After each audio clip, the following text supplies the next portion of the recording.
Pendengar setia dimanapun Anda berada, kami sungguh bersyukur di mana kita hari ini diberikan kesempatan lagi oleh Tuhan untuk menghirup udara segar dan terlebih lagi, yaitu untuk mengenalnya lebih baik melalui firman-Nya, untuk mengetahui programnya, untuk mengetahui hal-hal yang diinginkannya, untuk mengetahui rencana-rencananya di dalam kehidupan kita.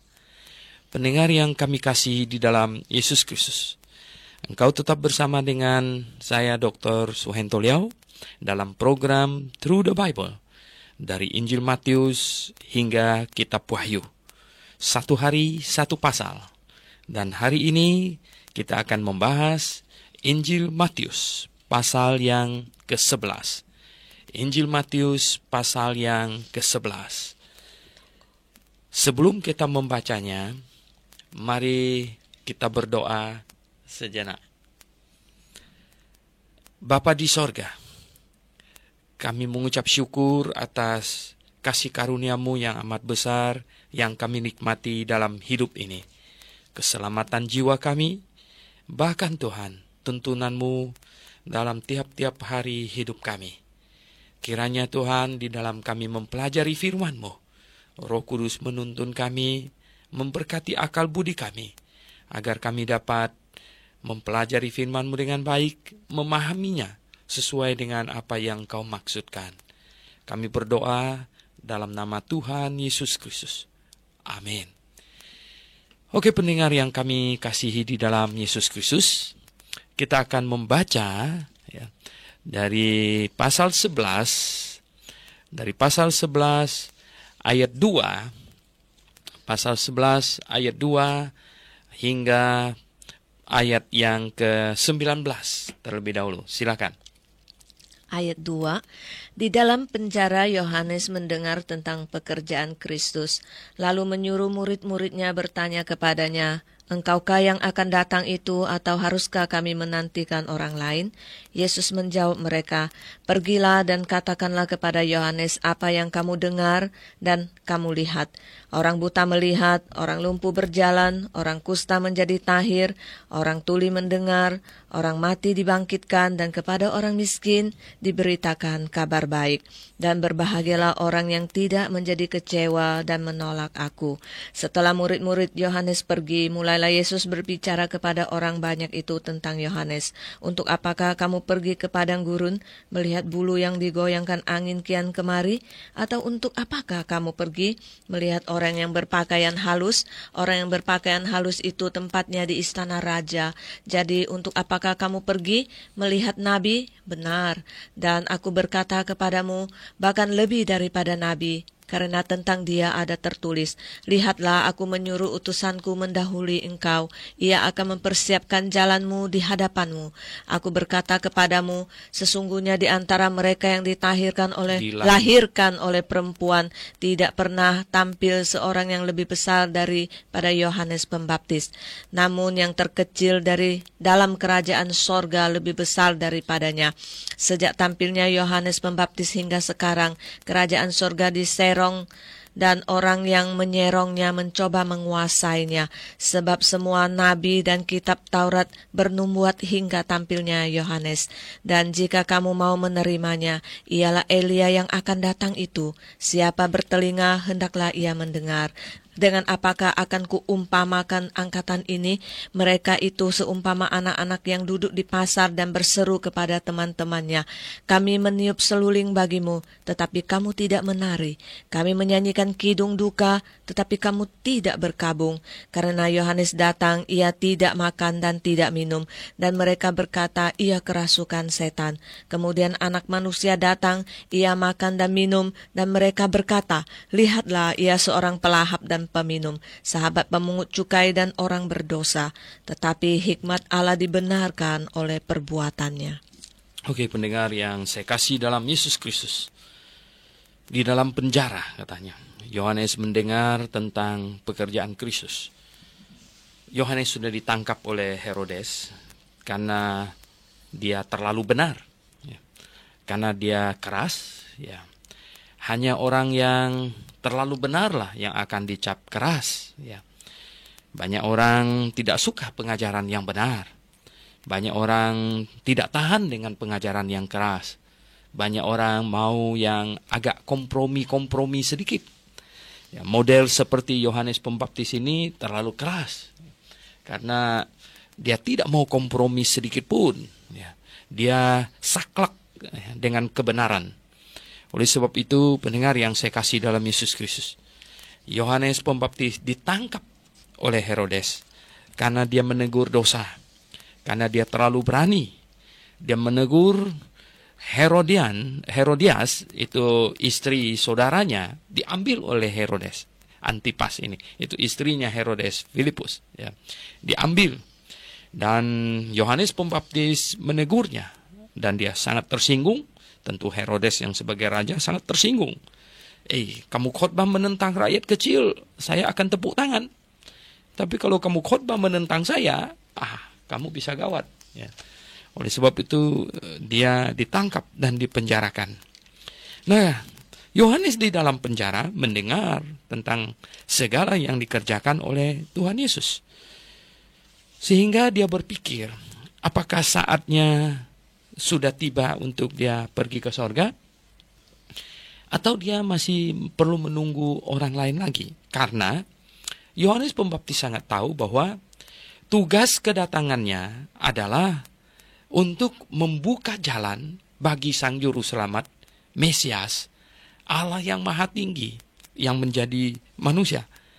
Oleh sebab itu, dia mengutus murid-muridnya untuk bertanya kepada Yesus, engkaukah yang akan datang itu?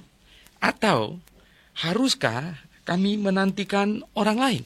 Ya. Jadi sangat jelas sekali dong. Engkaukah yang akan datang itu, yaitu yang saya diutus untuk membuka jalan baginya, atau haruskah kami menantikan orang lain? Yesus menjawab mereka, pergilah, katakanlah kepada Yohanes apa yang kamu dengar dan kamu lihat. Jadi Tuhan Yesus tidak berkata begini, ini lihat di KTP saya nih, benar. Ya, enggak. Atau kasih tahu Yohanes, benar saya ini Mesias, bahwa saya ini juru selamat. Enggak usah. Dan apa yang Tuhan Yesus katakan kepada murid-murid Yohanes? Pergilah, katakanlah kepada Yohanes apa yang kamu dengar dan apa yang kamu lihat. Ya, kasih tahu Yohanes faktanya, maka dia akan tahu apakah saya ini yang akan datang atau dia mesti tunggu yang lain lagi. Yaitu apa? Orang buta melihat, orang lumpuh berjalan, orang kusta menjadi tahir, orang tuli mendengar, orang mati dibangkitkan, dan kepada orang miskin diberitakan Injil atau kabar baik. Dan berbahagialah orang yang tidak menjadi kecewa dan menolak aku. Pendengar yang saya kasih dalam Yesus Kristus, apa yang Tuhan Yesus barusan kutip itu, itu tertulis di dalam Yesaya pasal yang ke-35, ayat 5 dan 6. Yang bunyinya, pada waktu itu, yaitu pada waktu Mesias hadir, mata orang-orang celikan dan telinga orang-orang tuli akan dibuka. Pada waktu itu, orang lumpuh akan melompat seperti rusa, dan mulut orang bisu akan bersorak-sorai, dan seterusnya. Ini nubuatan tentang hadirnya Sang Juru Selamatan. Judul perikop Yesaya 35 ini adalah keselamatan bagi umat Tuhan. Jadi keselamatan datang, Juru Selamat datang. Nah, pendengar yang saya kasih dalam Yesus Kristus, jadi inilah tanda Sang Juru Selamat. Oleh sebab itu, pendengar perlu fahami bahwa telah dinubuatkan di dalam kitab Perjanjian Lama, Mesias datang akan mengadakan mujizat, akan melakukan mujizat, bahwa orang buta akan melihat, orang lumpuh akan berjalan, orang kusta akan menjadi tahir, orang tuli akan mendengar, dan yang lebih dari semuanya adalah Injil akan diberitakan kepada orang-orang miskin. Jadi pendengar yang saya kasih dalam Yesus Kristus, ini adalah tanda Mesias. Jadi Mesias datang, dia akan mengadakan mujizat. Jadi bukan tujuan Tuhan untuk datang kemudian hidupkan setiap orang mati, bukan. Orang mati nanti akan dibangkitkan pada akhir zaman. Itu yang dikatakan oleh Marta dan Maria kepada Tuhan Yesus. Tetapi Tuhan datang untuk menunjukkan bahwa dia Allah yang menguasai hidup dan dia yang pemberi hidup, maka dia memberi contoh untuk membangkitkan beberapa orang. Jadi ada 3 orang yang dibangkitkan oleh Tuhan Yesus tercatat. Yaitu anaknya Jairus, yang barusan mati belum lama, masih di rumahnya. Pemuda dari kota Naim, sudah digotong menuju ke kubur di tengah jalan. Dan kemudian Lazarus yang sudah dikubur 4 hari. Jadi sekali lagi bukan tujuan Tuhan untuk membangkitkan itu orang-orang yang sudah mati, atau yang sedang mati pada waktu zaman dia ada waktu itu. Tetapi dia hanya melakukan beberapa contoh untuk membuktikan bahwa dia adalah Mesias, bahwa dia adalah juru selamat, bahwa dia adalah Tuhan yang memegang kehidupan. Dan juga tentu ada banyak orang tuli, ada banyak orang buta, ada banyak orang timpang. Tapi dia menyembuhkan mereka yang datang kepadanya untuk membuktikan bahwa dia adalah Mesias, dia adalah juru selamat. Nah, ini penting. Jadi pendengar yang saya kasih dalam Yesus Kristus, penting untuk dicamkan begini. Mengapa Yesus mengadakan mujizat? Ini harus difahami, yaitu untuk membuktikan bahwa dia adalah Mesias. Dan kemudian setelah dia kembali ke sorga, dia memberikan kuasa kepada rasul-rasul untuk mengadakan mujizat. Mengapa rasul-rasul mengadakan mujizat? Untuk supaya gagah-gagahan gitu? Sama sekali bukan. Untuk membuktikan bahwa mereka adalah Rasul Kristus. Coba silakan baca di 2 Korintus pasal 12 ayat 12. Ya, Lilin boleh membacanya. Ya. 2 Korintus pasal 12 ya. Ayat yang ke-12. Ya. 2 Korintus pasal 12 ayat 12. 2 Korintus pasal yang ke-12 ayat 12. Ya. Segala sesuatu yang membuktikan bahwa aku adalah seorang rasul telah dilakukan di tengah-tengah kamu dengan segala kesabaran oleh tanda-tanda, mujizat-mujizat dan kuasa-kuasa. Segala sesuatu yang membuktikan bahwa aku adalah seorang rasul, kata Rasul Paulus. Jadi mengadakan mujizat, tanda-tanda semuanya itu adalah bukti kerasulan. Nah, kalau dia bukti kerasulan, berarti yang non-rasul tidak bisa. Tidak ada bukti itu. Berarti yang mengadakan mujizat hanya rasul. Nah, mengapa rasul mengadakan mujizat? Untuk membuktikan bahwa mereka adalah rasul. Dan membuktikan bahwa Allah memberikan wahyu melalui mereka. Bahwa mereka adalah yang mengajarkan firman Tuhan, yang menyalurkan firman Tuhan, dan semua perkataan pengajaran mereka adalah firman Tuhan. Dan apa yang mereka tuliskan adalah firman Tuhan. Itulah sebabnya hari ini surat para rasul adalah firman Tuhan. Jadi pendengar yang saya kasih dalam Yesus Kristus, mengapa Yesus mengadakan mujizat? Untuk membuktikan bahwa dia adalah Mesias. Mengapa rasul-rasul mengadakan mujizat? Untuk membuktikan bahwa mereka adalah rasul Yesus Kristus. Dan sesudah itu, Tuhan tidak mengirim orang mengadakan mujizat lagi. Sampai hari pengangkatan, kita naik menyongsong Tuhan di angkasa. Dan dinubuatkan bahwa antikristus datang dan dia adalah Mesias palsu. Dia akan mengumumkan dirinya Mesias dan dia akan mengadakan mujizat untuk memukau orang supaya orang mau yakin bahwa dia adalah Mesias asli. Padahal dia adalah Mesias palsu. Jadi dia sengaja melakukan mujizat-mujizat palsu untuk memukau orang supaya orang percaya bahwa dia adalah Mesias asli, gitu. Dan dia akan didahului oleh pengikut-pengikutnya, atau iblis akan bekerja di antara orang-orang yang gila hormat, di antara orang-orang yang tidak setia kepada kebenaran, untuk mengadakan mujizat sebagai pendahulu, pengantar kedatangan Mesias palsu. Jadi pendengar yang saya kasih dalam Yesus Kristus, ini bukan pendapat saya, tetapi ini dikatakan di dalam Injil Matius pasal 24. Ya, pendengar silakan membaca lagi Injil Matius pasal 24. Di ayat yang ke-5 dikatakan, sebab banyak orang akan datang dengan memakai namaku, dan mereka akan berkata, ya, akulah Mesias, dan mereka akan menyesatkan banyak orang. Dengar baik-baik. Banyak orang akan disesatkan. Disesatkan pakai apa?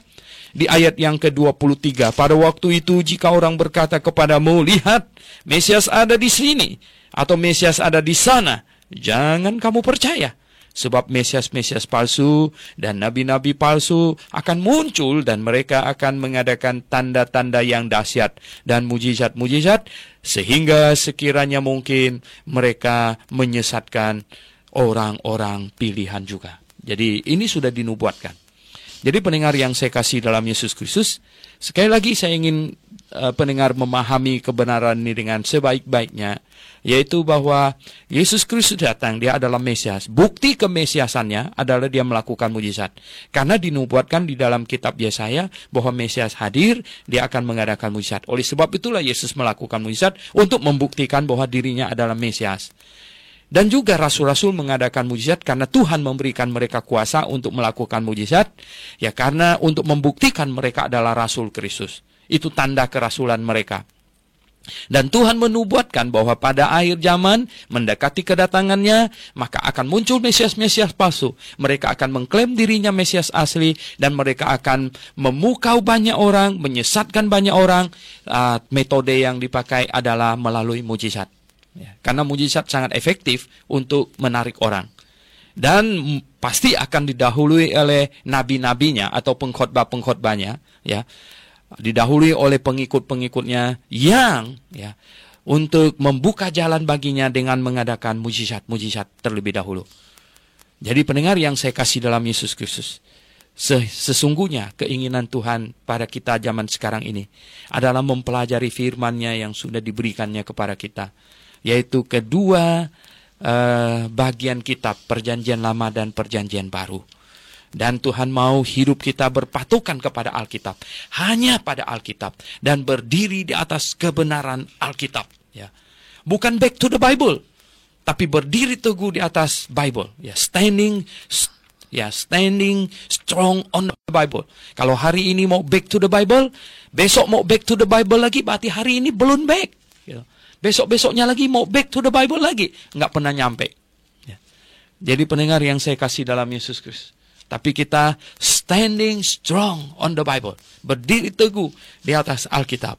Dan hanya Alkitab saja, tidak boleh ditambah atau dikurangi. Jadi pendengar yang saya kasih dalam Yesus Kristus. Nah, kemudian Tuhan Yesus berbicara tentang Yohanes ini. Oh, siapakah Yohanes ini katanya? Yohanes ini Tuhan Yesus bilang, ya, dia ya adalah yang paling besar di antara semua nabi semua yang pernah diutus. Karena apa? Dia adalah utusan khusus untuk membuka jalan bagi Tuhan Yesus Kristus. Ya, dia pembuka jalan. Jadi pendengar yang saya kasih dalam Yesus Kristus, dia pembuka jalan, dia perintis. Ya. Dia adalah orang yang datang untuk menimbun lembah, memangkas gunung, meratakan jalan bagi sang juru selamat. Dan dialah yang menunjuk kepada sang hakikat itu. Jadi pendengar yang saya kasih dalam Yesus Kristus, sejak manusia jatuh ke dalam dosa, Allah janji mau kirim juru selamat kepada manusia. Karena dosa menyebabkan manusia tidak mungkin bisa pergi ke sorga, karena sorga tempat yang maha kudus. Sehingga dosa harus diselesaikan. Dan dosa diselesaikan dengan apa? Tidak ada cara apapun juga dosa dapat diselesaikan selain dosa itu dijatuhi hukuman, baru bisa selesai. Nah, karena dosa hanya dapat selesai dijatuhi dengan hukuman saja, maka Allah segera janjikan juru selamat.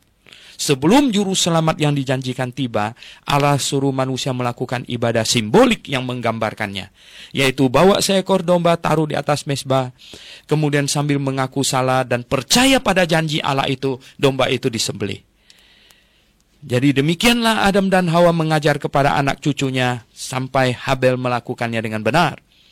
Dan kemudian sejak dari kejatuhan manusia sampai hukum Taurat diturunkan, ayah berposisi sebagai imam, ya, dan juga sebagai tiang penopang dan dasar kebenaran. Sampai sejak hukum Taurat diturunkan, Allah mendirikan sebuah bangsa khusus untuk menjadi tiang penopang dan dasar kebenaran. Dan ibadah simbolik lebih disempurnakan lagi, diatur dengan lebih komplit lagi. Dan yang menjadi imam waktu itu bukan lagi ayah, tetapi keturunan Harun diangkat menjadi imam. Dan bangsa Israel secara keseluruhan menjadi tiang penopang dan dasar kebenaran. Nah, seluruhnya itu adalah ibadah simbolik. Apa maksud ibadah simbolik itu? Ibadah simbolik adalah ibadah yang berupa simbol saja, tapi simbol itu menunjuk kepada hakikat yang dijanjikan, yaitu Sang Juru Selamat. Jadi pendengar yang saya kasih dalam Yesus Kristus, semua orang yang beribadah di zaman itu harus percaya kepada Juru Selamat yang dijanjikan, yang akan datang. Dan Yohanes Pembaptis adalah orang yang mengantarkan itu. Saya seringkali mengumpamakan Yohanes Pembaptis itu adalah seperti misalnya seorang ibu, dia masuk ke dalam sebuah toko, rupanya dia adalah pengunjung yang ke-1 juta. Akhirnya dia dapat hadiah, ya berbagai hadiah, salah satu hadiah ternyata belum ada di toko itu, yaitu sebuah misalnya kulkas, ya sebuah kulkas untuk ibu, pintunya yang 4 misalnya. Wah, ibu itu hanya dikasih bon lengkap dengan brosurnya, dan ibu itu bawa pulang. Nah, ibadah simbolik itu seperti itu. Jadi ibu itu mengingat akan janji toko itu, dia akan keluarkan itu tanda surat janji itu lengkap dengan brosurnya untuk diamat-amatin. Sampai kapan? Sampai satu hari ada mobil pickup datang, kemudian mobil pickup itu berhenti di depan rumahnya, dan ada satu orang turun bilang, "Ibu, ini kulkasnya." Jadi Yohanes Pembaptis adalah orang yang menunjuk kepada kulkas itu. Jadi penyembelihan domba, ya domba disembeli di atas mezbah, itu adalah untuk selalu mengingatkan kepada manusia akan janji Allah untuk kirim juru selamat. Oleh sebab itu ketika Yesus datang dan Yohanes lah yang menunjuk kepadanya, berkata, "Lihatlah anak domba Allah yang menghapus dosa manusia." Jadi inilah seperti yang mengantar kulkas itu. "Lihatlah ibu, inilah kulkas yang telah dijanjikan kepadamu." Dan kulkas itu akan dibawa masuk ke dalam rumahnya, dan ibu akan menyocokkannya dengan brosurnya. Seperti hari ini kita menyocokkan apa yang tertulis dalam kitab Perjanjian Lama tentang Sang Juru Selamat. Kita cocokkan dengan Yesus Kristus. Jadi pendengar yang kami kasihi di dalam Yesus Kristus. Nah, itulah peran Yohanes Pembaptis. Dialah yang mengantar sang hakikat itu yang dijanjikan oleh Allah. Jadi betapa besar peranannya, betapa agungnya kedatangan Yohanes ini, karena dialah yang mengantar. Nah, sejak sang hakikat itu ditunjuk oleh Yohanes, ya, sejak Yohanes menunjuk kepada Tuhan Yesus, maka seluruh rangkaian ibadah simbolik dengan segala paketnya itu berhenti. Itulah sebabnya kita hari ini tidak perlu lagi mempersembahkan korban domba atau kambing sebagai korban di atas mezbah. Tidak perlu lagi. Ya, tidak perlu. Mengapa? Karena hakikatnya sudah tiba. Itu ibadah simbolik, fungsinya hanya mengingatkan saja. Itulah sebabnya seluruh paketnya juga. Tidak boleh makan daging babi, itu adalah paket ibadah simbolik. Karena pada zaman itu penekanannya adalah pada kesucian jasmani. Sekarang kita boleh makan apa saja yang kita mau, karena tidak ada makanan lagi, kata Tuhan Yesus, yang bisa menajiskan orang. Yang menajiskan orang itu adalah perkataan yang keluar dari mulut kita. Itu itulah yang menajiskan orang. Oleh sebab itu boleh makan babi sekarang ini, boleh minum kopi, ya, boleh minum teh dan semua yang lain. Silakan, ya, tidak jadi persoalan itu. Boleh semuanya itu, karena sang hakikat sudah tiba. Tentu kita makan yang berguna, seperti Rasul Paulus katakan di dalam 1 Korintus pasal 6 ayat 12, ya makanlah yang berguna. Boleh makan batu enggak? Ya boleh aja, tapi nanti bagaimana keluarnya, ya toh. Jadi pendengar yang saya kasih dalam Yesus Kristus. Nah, itulah sebabnya, ya. Hari ini kita boleh makan apa saja, karena kesuciannya bukan lagi kesucian badan, tapi kesucian hati. Katanya ini di sini dia. Sebab semua nabi dan Taurat ayat 13 ya bernubuat hingga tampilnya Yohanes. Jadi tugasnya kitab Perjanjian Lama, ibadah simbolik segala macam hingga tampilnya Yohanes. Oke pendengar yang kami kasihi di dalam Yesus Kristus, kita kembali lagi ke dalam pembahasan kita. Saya mau tekankan lagi bahwa kedatangan Yohanes Pembaptis itu menunjuk kepada Tuhan Yesus, yaitu hakikat yang dijanjikan oleh Allah kepada manusia. Jadi dengan demikian maka Sang Juru Selamat tiba dan kita tahu kemudian dia menjadi korban di atas kayu salib. Jadi penyaliban Tuhan Yesus di atas kayu salib itu seperti penyembelihan domba di atas mezbah. Nah dengan demikian maka korban untuk dosa Adam dan Hawa terlaksana. Jadi pendengar yang saya kasih dalam Yesus Kristus, Adam dan Hawa, Musa, Nuh, segala macam baru bisa masuk surga setelah penyaliban Tuhan Yesus Kristus. Karena korban untuk dosa mereka terlaksana. Nah mereka akan masuk surga melalui bertobat dan percaya kepada Juru Selamat yang akan datang. Jadi bagaimanakah semua manusia di muka bumi ini diselamatkan? Diselamatkan hanya melalui Yesus Kristus. Tidak ada jalan lain. Ya, Tuhan Yesus berkata, akulah jalan dan kebenaran dan hidup. Tidak ada seorang pun sampai kepada Bapa kalau tidak melalui aku. Jadi Adam dan Hawa, Nuh, Abraham, Musa, mereka masuk surga melalui percaya kepada Juru Selamat yang akan datang. Hari ini kita akan masuk surga melalui bertobat dan percaya kepada Juru Selamat yang sudah datang. Jadi tidak ada satu orang pun bisa masuk surga tanpa melalui percaya kepada Yesus Kristus. Jadi hanya percaya, bedanya kita dengan mereka, hanya mereka percaya Juru Selamat yang akan datang. Kita percaya kepada Juru Selamat yang sudah datang. Jadi Yesus Kristus adalah satu-satunya Juru Selamat. Karena Allah tidak dapat menyangkal dirinya. Dia tidak dapat berkompromi dengan dosa, karena dia tidak dapat menyangkal dirinya. Dan orang berdosa tidak mungkin bisa masuk surga, surga tempat yang maha kudus, dan Allah pribadi yang maha kudus. Dosa harus diselesaikan. Nah bagaimanakah cara dosa diselesaikan? Dosa hanya dapat diselesaikan dengan penghukuman. Itulah sebabnya Juru Selamat datang, dihukumkan di atas kayu salib untuk menanggung semua dosa kita. Ya. Nah, Tuhan Yesus berkata bahwa orang-orang yang pada zamannya itu sungguh ya, orang-orang yang pada zamannya itu adalah orang yang sangat tidak peka ya. Mereka sangat tidak peka. Orang zaman sekarang jauh-jauh lebih sangat tidak peka lagi. Ya. Jauh-jauh orang yang zamannya Yohanes dan Tuhan Yesus saja sangat tidak peka katanya ya. Mereka tidak peduli pada perkara rohani. Sekarang jauh-jauh lebih tidak peduli lagi. Oh pendengar yang kami kasihi di dalam Yesus Kristus, iblis menyebabkan manusia di akhir zaman ini mencari uang, bangun pagi-pagi mencari uang, sampai malam-malam mencari uang. Handphone yang belum perlu diganti, akhirnya jadi high cost ya. Akhirnya semuanya jadi beban tinggi ya, biaya tinggi. Akhirnya apa yang terjadi?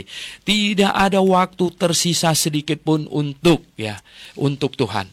Tidak ada, bahkan bukan waktunya, bahkan ruang hatinya tidak tersedia sedikit pun lagi untuk perkara rohani. Ya, tidak ada tersedia lagi.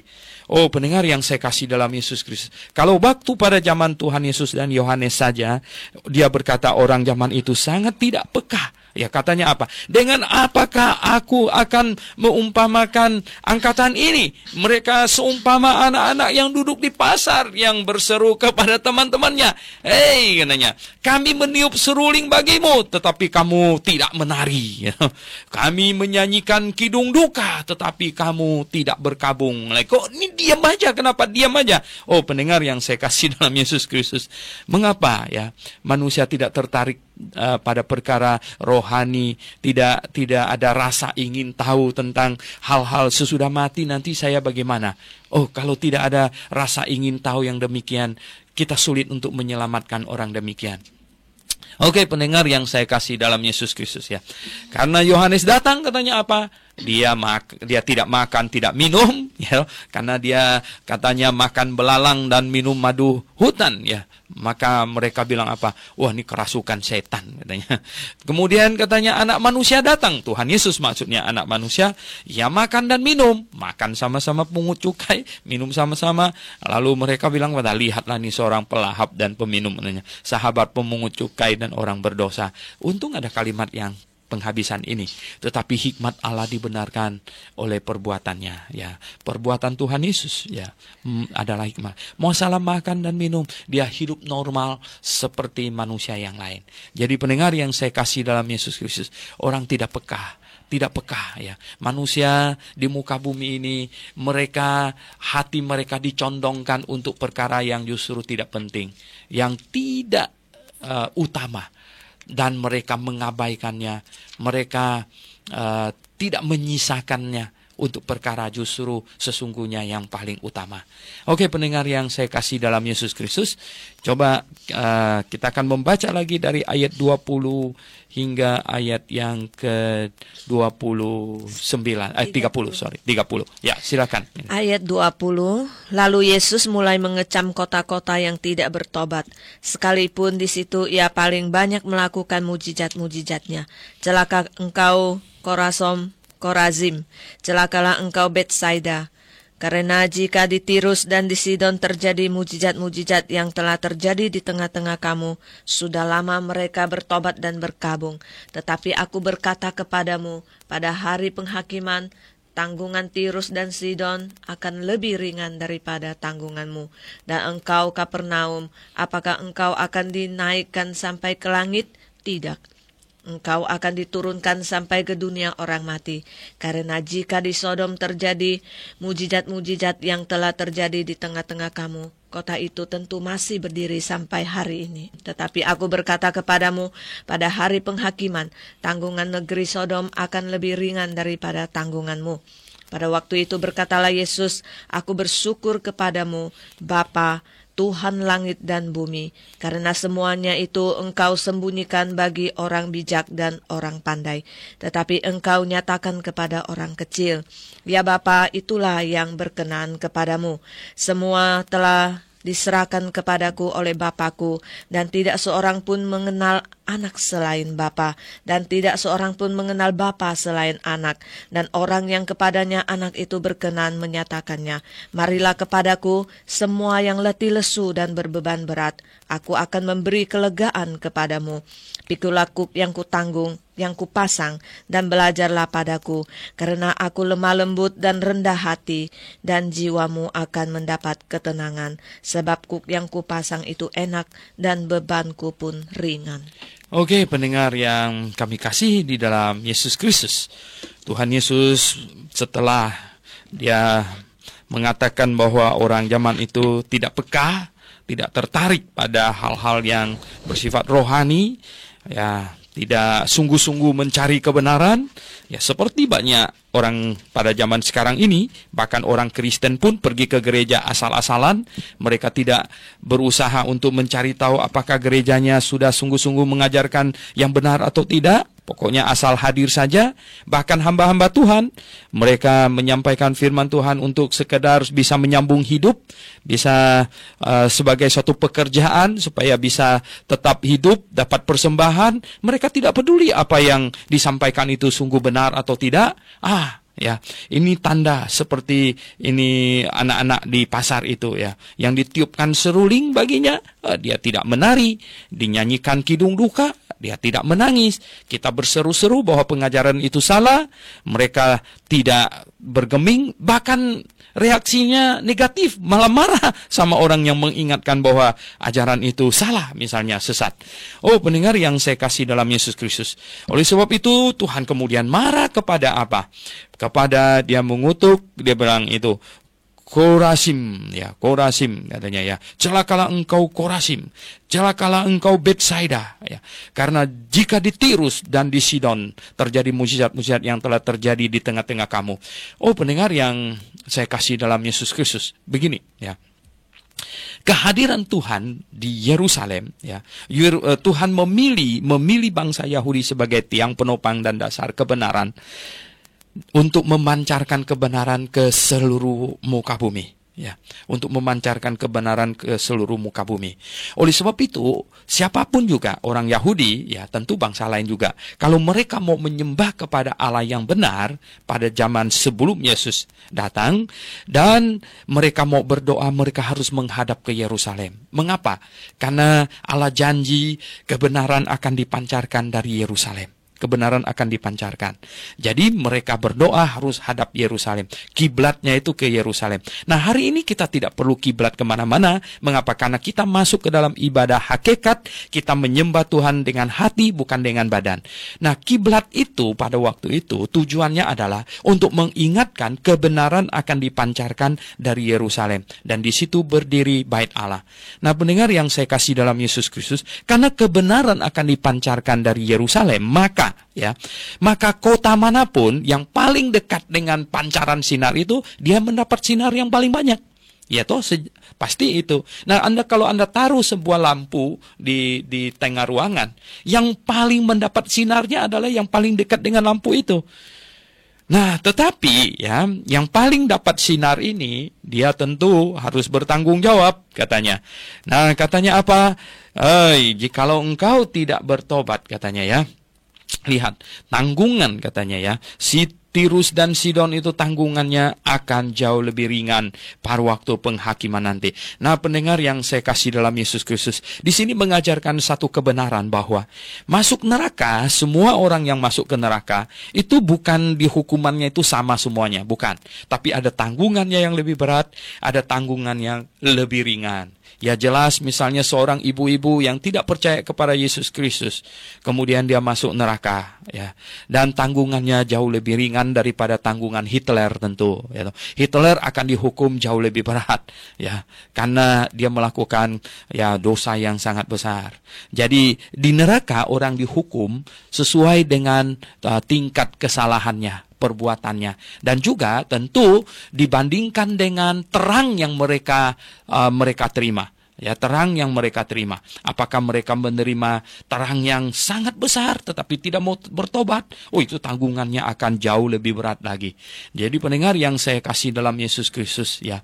Oleh sebab itu, kalau orang mendapatkan sinar firman Tuhan, mendapatkan terang kebenaran, nah, kalau Anda tidak sungguh-sungguh mengikuti terang itu dan sampai berakhir di neraka, hukumannya akan berat sekali.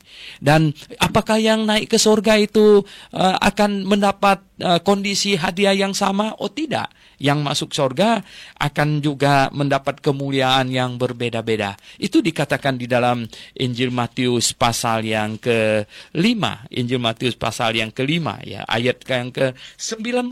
Ya, di surga tempatnya juga berbeda, ya. Jadi seorang yang masuk surga pada waktu umur 80 mungkin, ya, sudah terbaring di rumah sakit, baru dengar Injil, baru kemudian diselamatkan, beda dengan orang yang umur 18 sudah diselamatkan, kemudian ya melayani Tuhan dengan giat sejak umur 18. Ya jelas beda. Kemuliaan yang diterima akan berbeda. Oleh sebab itu pendengar yang saya kasih dalam Yesus Kristus, marilah setelah kita diselamatkan, kita melayani Tuhan, kita pakai waktu kita untuk hal-hal yang bersifat kekal di sorga. Nah, Tuhan bilang, ya, ini pengajaran di sini, ya. Kapernaum, apakah engkau akan dinaikkan ke langit sampai ke laut? Tidak, engkau akan diturunkan sampai ke dunia orang mati. Karena di Kapernaum itu terjadi banyak mujizat. Kalau mereka tidak bertobat, mereka kelewatan itu, ya, kelewatan, ya. Dan katanya, ya, jika di Sodom, ya, di Sodom itu terjadi mujizat seperti yang terjadi di Kapernaum, ya, pasti kota itu masih ada sampai sekarang, ya. Nah, Nah, pendengar yang saya kasih dalam Yesus Kristus, mengapa? Ya, karena kalau sinar dipancarkan sampai ke kota Sodom, sedemikian terangnya, sedemikian jelasnya, orang Sodom bertobat. Ya. Mungkin. Nah, kalau kita bilang ini, kalau gitu kasih karunia Tuhan tidak merata, ya karena dipancarkan melalui Yerusalem, ya, yang paling dekat, ya, itu akan mendapat yang paling ini, ya, yang paling besar dia punya sinar yang dia peroleh. Nah, pendengar yang saya kasih dalam Yesus Kristus, pada zaman ibadah simbolik perjanjian lama, bangsa manapun juga yang dekat dengan Israel, yang dekat dengan Yerusalem, maka dia akan menerima pancaran kebenaran itu dengan ini, ya. Ya, secukupnya, yang banyak itu. Lihat ya toh, sida-sida dari Ethiopia datang dari begitu jauh pergi ke sana. Ya. Nah, memang masalah fungsi bangsa Israel menjadi faktor juga. Apakah mereka berfungsi dengan baik memancarkan kebenaran kepada seluruh muka bumi ini?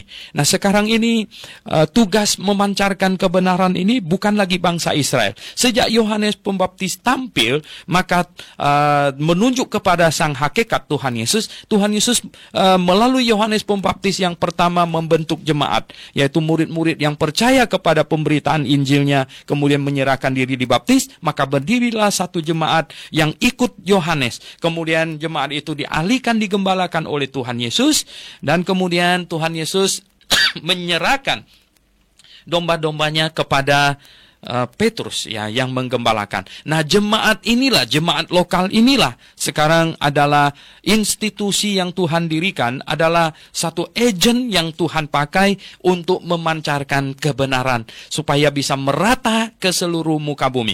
Itulah sebabnya Tuhan Yesus perintahkan supaya didirikan jemaat, ya. Jadilah saksiku, ya, mulai dari Yerusalem, Yudea, Samaria sampai ke ujung bumi, supaya di setiap jengkal tanah, supaya dimanapun, ya, supaya di seluruh muka bumi berdiri jemaat lokal tentu yang Alkitabiah. Ya, yang Alkitabiah, memancarkan kebenaran, memancarkan Injil yang benar untuk menyelamatkan setiap orang supaya orang bisa masuk surga. Ini tujuan dari jemaat lokal ini. Nah, kalau jemaat lokal tidak berfungsi dengan baik, misalnya malah jadi sesat, malah mengajarkan pengajaran yang salah, maka jemaat lokal itu bukan lagi berfungsi sebagai institusi yang menyelamatkan. Bahkan dia berubah menjadi institusi yang menyesatkan dan menawarkan keselamatan semu.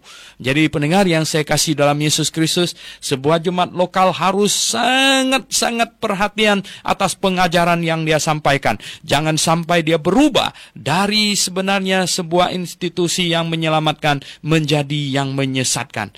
Nah, Tuhan mau ada jemaat lokal di mana-mana supaya terangnya merata. Jadi pendengar yang saya kasih dalam Yesus Kristus, sekarang kalau di sebuah rumah, ya, di sebuah rumah ada banyak ruangan. Nah, hanya ada satu batang lilin yang besar misalnya, yang ukurannya diameternya itu sampai 20 cm misalnya. Oh, lilin besar sekali. Cuman taruh di satu ruangan. Ya, satu ruangan itu saja yang terang. Bukankah lebih baik supaya ada lilin-lilin kecil yang banyak, supaya di dapur ada, di kamar tidur ada, di WC ada, ya, di mana-mana ada, maka terangnya akan merata ke semua tempat. Jadi pendengar yang saya kasih dalam Yesus Kristus, Tuhan mau ada terang yang merata ke seluruh penjuru muka bumi. Ada kasih karunia-Nya yang disebarkan secara merata ke seluruh penjuru bumi, tetapi iblis selalu memanfaatkan, iblis selalu memacu rasa egois manusia, sehingga pendeta-pendeta bukannya berniat hati untuk mendirikan gereja atau jemaat sebanyak mungkin, biar kecil-kecil, sebanyak mungkin tersebar di mana-mana, tetapi keegoisan manusia telah mendorong pendeta-pendeta kalau sudah mulai agak terkenal sedikit begitu, lalu mau mendirikan gereja yang paling besar. Oh, kalau bisa dia akan disebut gembala dari gereja yang paling besar, ya, Joel Austin, ya. Oh, ini the pastor of the biggest church, katanya. Wah, ini gereja yang paling besar. Semua ingin. Itu adalah, saya kasih tahu, ya, wujud egois manusia yang dipicu oleh iblis. Ya, maunya Tuhan itu apa? Maunya Tuhan itu gereja jangan terlalu besar dan kalau bisa dia ada di mana-mana supaya terang merata ke seluruh muka bumi ini. Terang bisa merata. Bukan satu lilin besar yang mungkin sebesar pelukan kita begitu ditaruh di satu ruangan. Ya, ruangan yang lain gelap. Ya, Tuhan tidak mau itu. Coba kalau ada pendeta yang kebetulan mendengarkan siaran ini, camkan baik-baik ya. Nah, kalau Anda pendengar sekalian memahami kebenaran ini, tolong kasih tahu pendeta yang ingin bangun gereja yang besar-besar itu. Tolong bilang ya. Coba ya, renungkan baik-baik. Apakah itu bukan lampiasan keegoisan hatimu ya, bahwa engkau ingin mencari nama? Ya, apakah yang ada di dalam hati mereka yang ingin membangun menara Babel? Apa yang ada di dalam hati mereka? Mereka ingin mencari nama katanya. Ingin mencari nama. Ya, jadi pendengar yang saya kasih dalam Yesus Kristus. Apakah mencari nama itu hanya dengan membangun menara Babel? Apakah itu tidak bisa dengan membangun gereja yang bisa memuat mungkin ya 5.000 orang? Itu mungkin gerejamu adalah menara Babel. Ya, hati-hati, ya, hati-hati. Nah, pendengar yang saya kasih dalam Yesus Kristus, kita lihat di sini, kemudian perikop ayat 25 sampai 30. Nah, pada waktu itu berkata ya Yesus, ya, Tuhan Yesus karena melihat orang sedemikian rupa, tidak peduli pada perkara rohani, tidak tertarik pada kebenaran, mereka tidak mencari tahu apakah iman yang dimana mereka sedang ada di dalamnya itu sudah sungguh benar atau tidak. Orang Yahudi asal mereka beribadah secara tradisional, mereka secara turun-temurun hanya ikut begitu saja setiap hari. Mereka tidak pernah bertanya, sebenarnya ini benar nggak begini? Ya. Jadi pendengar yang saya kasih dalam Yesus Kristus, setiap orang yang cinta kebenaran, setiap orang yang sungguh-sungguh ingin mengejar kebenaran, dia selalu harus introspeksi hatinya, dan Tuhan ya betapa sedihnya. Dia berkata, aku bersyukur kepadamu Bapa, Tuhan langit dan bumi, karena semuanya itu engkau sembunyikan bagi orang bijak dan orang pandai, tetapi engkau nyatakan kepada orang kecil. Pendengar yang saya kasih dalam Yesus Kristus, lihat kan, aku bersyukur kepadamu Bapa, Tuhan langit dan bumi. Jelas ada dua pribadi, yaitu ada Bapa di sorga di sana, ya. Nah, mereka yang menganut Unitarian, ya, mereka yang percaya Allahnya satu pribadi, itu konyolnya. Karena di dalam Alkitab penuh dengan ayat-ayat yang menyatakan bahwa Allah lebih dari satu pribadi, ya. Kita bukan mau Allah kita aneh-aneh, tetapi kita menyimpulkan apa yang diajarkan oleh Alkitab. Bukan kita masukkan konsep kita ke dalam Alkitab, tetapi kita menarik kesimpulan dari dalam Alkitab. Pendengar yang saya kasih dalam Yesus Kristus, di sini Tuhan syukurkan apa? Engkau sembunyikan katanya bagi orang bijak dan orang pandai, tetapi engkau nyatakan kepada orang kecil.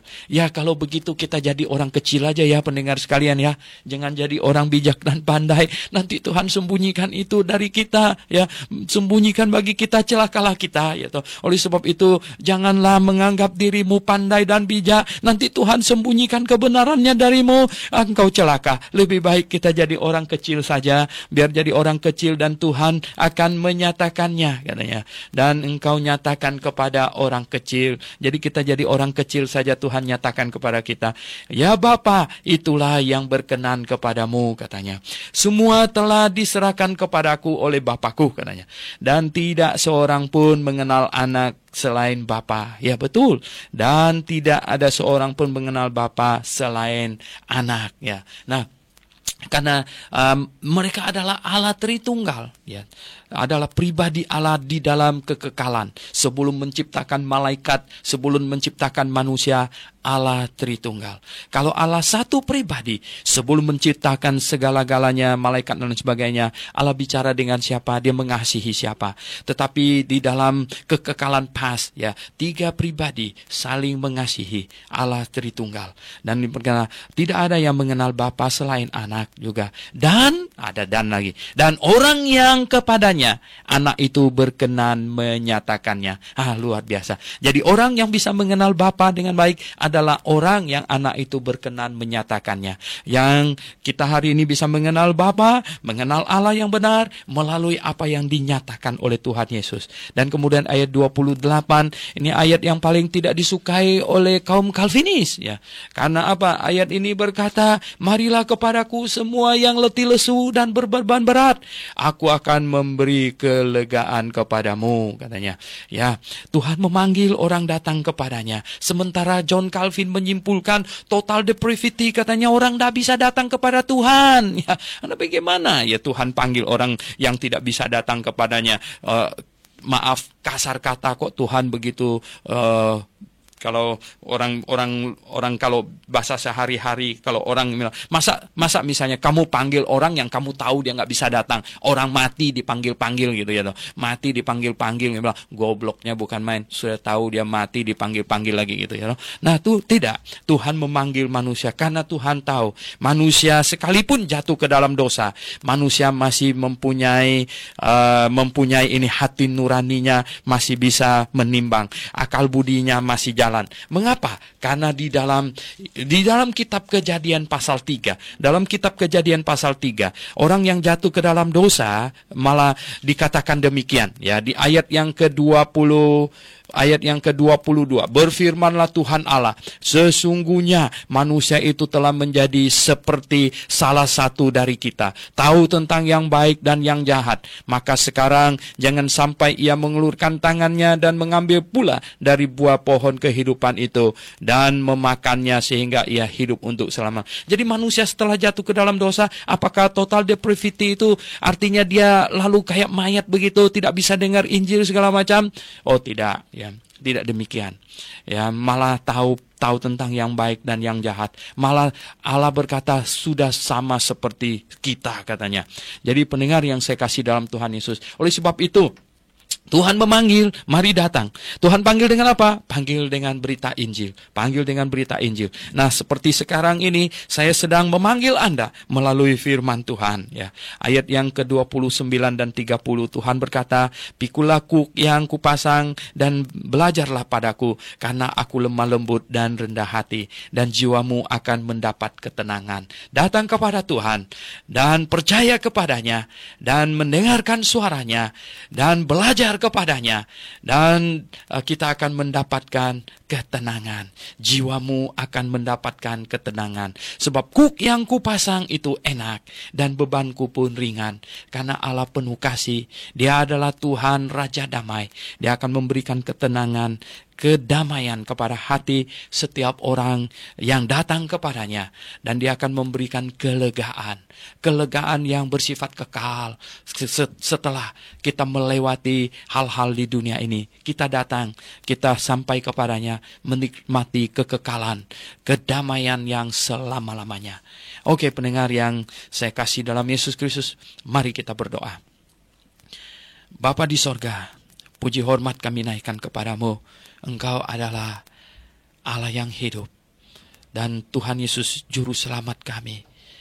Kami sungguh berbahagia dan sungguh percaya kepadamu atas kasih setiamu. Terima kasih Bapa di sorga.